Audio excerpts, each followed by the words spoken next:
Hello friends, this is Tanya. So welcome back to my channel Tanya talks and reaction. तो फिर मैं हाजिर हूँ एक नए वीडियो के साथ, और आज की वीडियो का टाइटल है पाकिस्तान क्राइंग उसी ताज होटल में यूएनएससी की आतंक विरोधी मीटिंग। हिंदुस्तान स्पेशल की वीडियो है। वीडियो का जो ओरिजिनल लिंक मैं डिस्क्रिप्शन बॉक्स में डाल दूँगी, आप वहाँ जाके ओरिजिनल चैनल को भी सपोर्ट करिए फ्रेंड्स। और हाँ फ्रेंड्स, अगर आपको मेरी वीडियोस भी अच्छी लगती है तो मेरी वीडियो को लाइक करिए, चैनल को सब्सक्राइब करिए और शेयर करिए अपने फ्रेंड्स और फैमिली के साथ।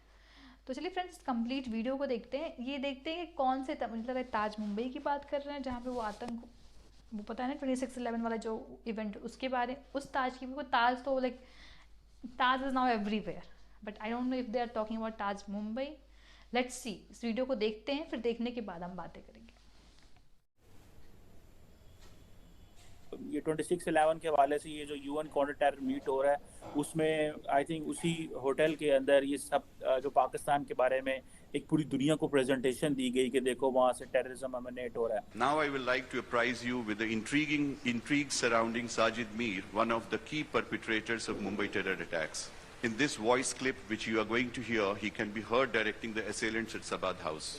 तो जो जहाँ पे आपको मूवमेंट नजर आती है, बंदा की छत पे चल रहा है, कोई आ रहा है जा रहा है। 26 नवंबर 2008 को तो उसमें ताज होटल पे भी हमला हुआ था, तो वहाँ पे मीटिंग हो रही है। और इसकी एक सिंबॉलिक इम्पोर्टेंस तो है, क्योंकि भारत इस सारे इशू को पाकिस्तान के खिलाफ लाइव रखना चाहता है। डॉक्टर जयशंकर ने जो यूएन सिक्योरिटी काउंसिल की को बुलाया हुआ है, और एक काउंटर टेररिज्म मीट है, उसकी जो काउंटर टेररिज्म कमेटी है वो सारी आई हुई है। भारत को प्रेसिडेंसी मिलेगी एक माह की यूएन सिक्योरिटी काउंसिल की, तो मुमकिन है कि प्राइम मिनिस्टर मोदी भी न्यूयॉर्क जाएं और एक इजलास की वो सदारत करें। और मुझे लगता है कि ये भी उसको कोइंसाइड किया जाएगा 26 नवंबर के वाक़े के साथ। ग्रीन उनका पासपोर्ट देख के उनको वहाँ पे ही पहचान लिया जाता है कि ये पाकिस्तान से बिलोंग करते हैं, और इनको किस तरह से ट्रीट करना। भारत का क्लैरिटी किस चीज में है? भारत का क्लैरिटी इस चीज में है कि Pakistan is the epicentre of terrorism.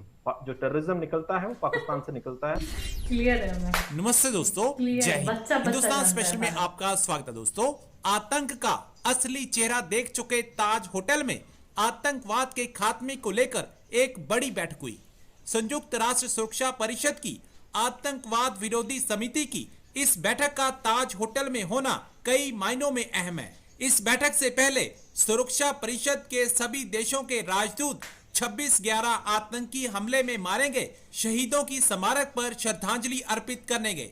सबसे पहले विदेश मंत्री एस जयशंकर ने ताज होटल में शहीद स्मारक पर पुष्प चक्र अर्पित किया। इसके बाद विदेश मंत्री ने पाकिस्तान को आतंकवाद पर जमकर घेरा। इस अहम मीटिंग में आतंकवाद से निपटने के लिए तमाम सुझावों और तरीकों पर चर्चा की गई। संयुक्त राष्ट्र सुरक्षा परिषद की अगली बैठक राजधानी दिल्ली में होगी। अब 26/11 हमले के गवाह ताज होटल में यूएनएससी की पाकिस्तान विरोधी बैठक देख पाकिस्तान परेशान है। मुंबई में जो है वो हफ्ते के रोज़ तमाम यूएन सिक्योरिटी काउंसिल के जो मेंबर्स हैं, जिनमें चाइना भी शामिल है, वो भी होगा। और ये जो मीटिंग है ये ताज होटल में होगी। जो हम जानते हैं कि मुंबई अटैक जब हुआ था 26 नवंबर 2008 को, तो उसमें ताज होटल पे भी हमला हुआ था। तो वहाँ पे मीटिंग हो रही है, और इसकी एक सिंबॉलिक इम्पोर्टेंस तो है, क्योंकि भारत इस सारे इशू को पाकिस्तान के ख़िलाफ़ लाइव रखना चाहता है।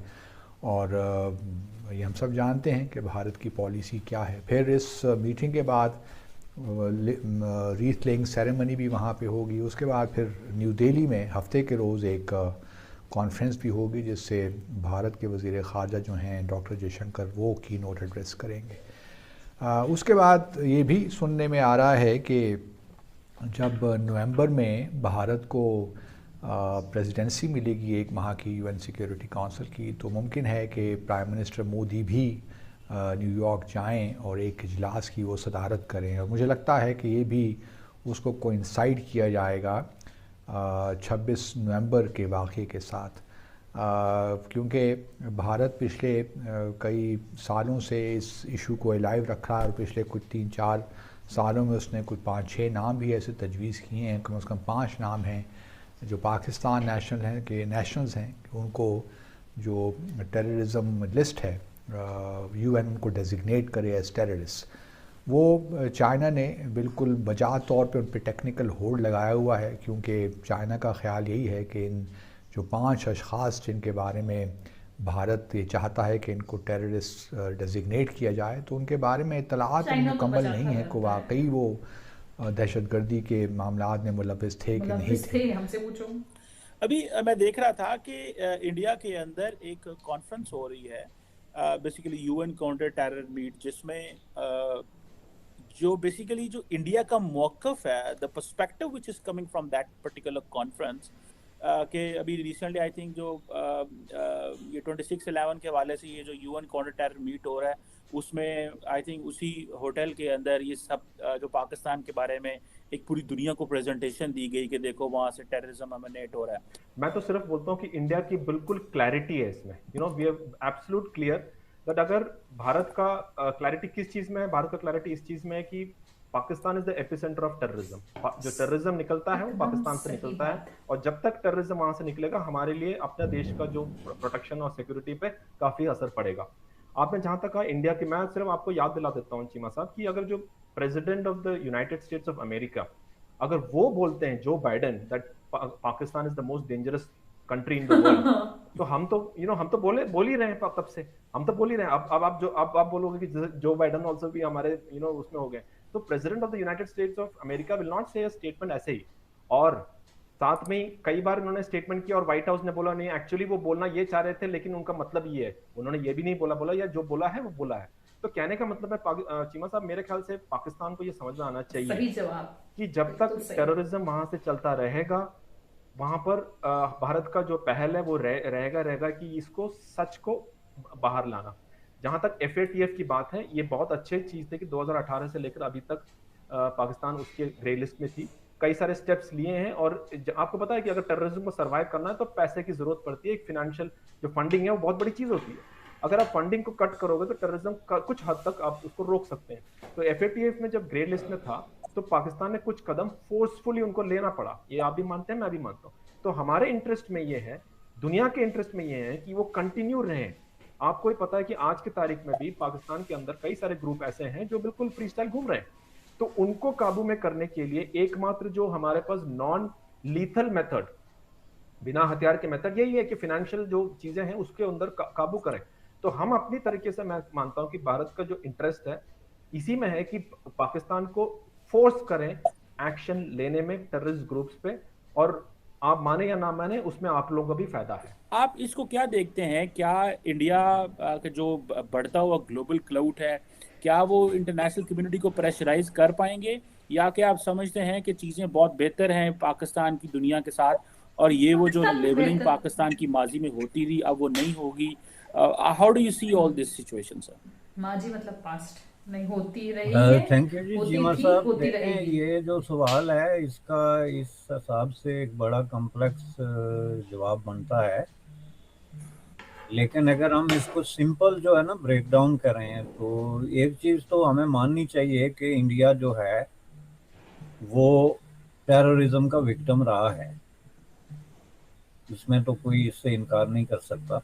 पाकिस्तान भी जाहिर है डेफिनेटली इतने बड़े पैमाने पे लोग मारे गए, ये सारे जो 80-90 हज़ार लोगों का क्लेम किया जा रहा है अफगान इशू के हवाले से। लेकिन उसमें दो चीज़ें जो है वो बड़ी, एक आप उनको इजीली जो है वो डिफ्रेंशिएट कर सकते हैं। तो फ्रेंड्स वीडियो ही ख़त्म, और जो लास्ट में बोल रहे थे कि दो चीज़ ये जो है आप इजीली डिफ्रेंशिएट कर सकते हैं। पहली चीज़ कि इंडिया के साथ तो मतलब India has been a victim of terrorism since the time it got independent. तब से वो रह रहा है और तब से वो पाकिस्तान से एक ही बात कह रहा है, उससे कितनी जंगे हो गई लेकिन पाकिस्तान बाज नहीं आया, वो पीठ पीछे। अब पाकिस्तान की नहीं फाइनेंशियल कंडीशन इतनी अच्छी नहीं है कि वो आगे से वॉर करे, तो पीठ पीछे लुक चुप गोरिल्ला वॉरफेयर, टेररिज्म फैलाना, कैसे ऑब्स्ट्रक्शन पैदा करना, वो काम करते हैं। और ये कहते हैं हम विक्टिम। अरे आप कहाँ से विक्टिम हो? जब अपने बैकयार्ड में आप स्नेक पालो को दूध पिलाओगे तो भाई कभी ना कभी आपको तो बाइट करेगा ही। आप क्या चलता है कि बस सोचते हैं ना कि लोग सारे जो भी जिहादी टाइप के लोग हैं, या जो एक्सट्रीमिज्म माइंडसेट के हैं, जो बहुत रेडिकल लोग हैं, इनको तैयार करेंगे तो वो सब इंडिया पे ही अटैक करेंगे, इन पे नहीं आएंगे। ऐसा कुछ नहीं होता, because once you prepare a people to attack, it's not that they will attack only the people to whom you have targeted. कभी कभी बैकफायर भी हो जाता है। पाकिस्तान पर इतना बैकफायर, मतलब उसका रिकॉर्ड है, कोई भी चीज़ ढंग से नहीं चलती, पर कॉन्फिडेंस देखो कह रहे, क्या आपको लगता है कि पाकिस्तान को वैसे ही लेबल किया जैसे पास्ट में? अरे लगता क्या है ये पास्ट में था, ये आज है और फ्यूचर में रहेगा। और अगर ये पता है कोई लेबल लग जाता है ना, इसको हटाने में ना मतलब कई पीढ़ियाँ कई जनरेशन चली जाती है। अगर एक लेबल लग गया, आज भी वी एज इंडियन हम अभी भी अपने इमेज के लिए फाइट कर रहे हैं। जो वेस्टर्न मीडिया हमारी इमेज दिखाती है द पुअर डाउन ट्रोडन, मतलब एकदम एक्सट्रीम पावर्टी कंट्री, उस इमेज से आज भी हम फाइट करते हैं, वी फाइट। पर आज तो मतलब ग्लोबलाइजेशन और इंडिया दिन पे दिन थोड़ा बहुत मतलब इंटरनेशनल प्रेजेंस से थोड़ी बहुत चीज़ें सही हुई, पर चीज़ों को सही करने में अभी भी lot of people view India as like a very poor country, downtrodden country where no basic facility। लेकिन ऐसा नहीं है। जब वो आते थे वेरी सरप्राइज कि लाइक कैसे चीज़ें मैनेज हो रही है, टेक्नोलॉजी कितना अच्छा यूज, कैसे यूपीआई है हमारे वहाँ, जो भी चीज़ें like everyone is very amazed. पर एक ना था कि आपको एक इमेज में पेंट कर दिया था, like they paint you in a certain image, हाँ ये ठीक है इस तरह ये है। और उसी 100 साल से दुनिया वही चलाया जा रहा है, वही चला, लोगों के ब्रेन में वो चीज़ बस गई, उसको हटाना, किसी के सबकॉन्शियस माइंड हटाना बहुत, जबकि हम ऐसा नहीं था तब हम इतना टाइम, तो आप तो पता नहीं कब हटाओगे, क्या होगा भाई इनका। तो और 26/11 का तो भाई वो तो मतलब इतना बोल कि इंडिया हर चीज़ में पाकिस्तान, अरे पाकिस्तान ही करता है और हर चीज़ में नहीं करते, सिर्फ टेररिज्म में करते हैं। बी वेरी माइंडफुल, हमें हर चीज़ में करने की ज़रूरत ही नहीं है, हमें भाई उनसे कोई कंपेरिजन नहीं करना, सिर्फ और सिर्फ टेररिज्म में, कि because everyone knows about it. So बस आज के लिए इतना ही। अगर आप चाहते हैं कि मैं कोई और वीडियो में रिएक्ट करूँ तो आप उसका लिंक डिस्क्रिप्शन बॉक्स में दे सकते हैं।